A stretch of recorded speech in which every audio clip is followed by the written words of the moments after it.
Okay, so today we're going to be talking about the Hangman, and this is an interesting card because there's a lot of symbolism behind this. Some scholars will tell you this is Judas Iscariot. You'll see him hanging right there upside down. He's got the bags. However, that is not the case because according to the Bible, before he hung himself, he gave the money back. Also, he was hanging from his neck, not his foot. We do know that images of Dionysus were hung in trees, hoping that the crops and the vines would grow. That was in Greece. Some scholars will say that this is the image of Muzio Attendolo from Rome. He was ennobled by the Pope. He betrayed the Pope. And as a consequence, the Pope ordered pictures of Attendolo hanging upside down, suspended by one foot, to be displayed on all the bridges and in all the gates in Rome. Now there's a hidden meaning here, because if you take a look at the image on the left, the individual is in an enlightened state. Okay, he's in an enlightened state, and he's like, you could say he bound himself in order to attain some kind of understanding.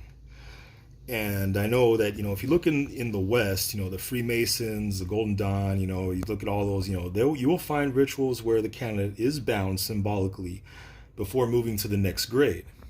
And people had, say that when you are bound, your senses and you're suspended, it's easier to access the astral plane. And so that's the whole symbolism behind that.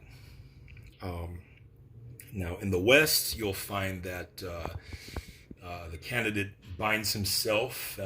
You'll find some associations close to a tree. Now, in the East, you have Buddha, who he had bound him. He didn't need to bind himself. He's found meditating under a tree. You say he bound his mind, but he's meditating. He understood the importance of meditating under a tree. He's actually using the image, the energy of the tree itself, to ascend and to meditate and to enlighten himself. And what I've done here is I have set up a ritual here where if there's something that you do need to know, you can use the Hangman. Okay? Now, what I've got burning is vervain. Vervain has meanings of wisdom and second sight. I've got a purple candle burning, symbolizing the psyche. And if there's something that you want to know, what you want to do is you want to go ahead and write it on this piece of paper, okay? You can take the Hangman card, okay? Now, this is card number 12, okay? That adds up to 3.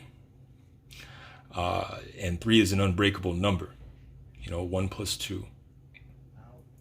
The numerology, 2 plus 1. And so what you want to do is go ahead and just, to clear the air, okay? Just get ready to meditate 3 times. Om, Om, Om.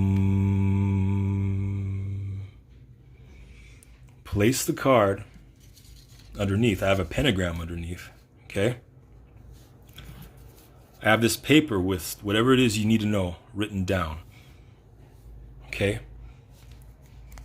Go ahead and focus on the flame and think about what it is that you want to know, okay? When you're done, you go ahead and you say an incantation. Yeah, I folded it 3 times. Say an incantation. This will come to my mind. And go ahead, and as it continues to burn, just go ahead and let that burn in there.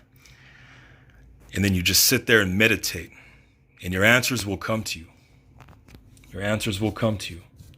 But that's just kind of a brief history on the Hangman and how you can use the Hangman in order to find out some kind of gnosis that you need. And yeah. Go ahead and like and subscribe to the Dark Sorcery YouTube channel.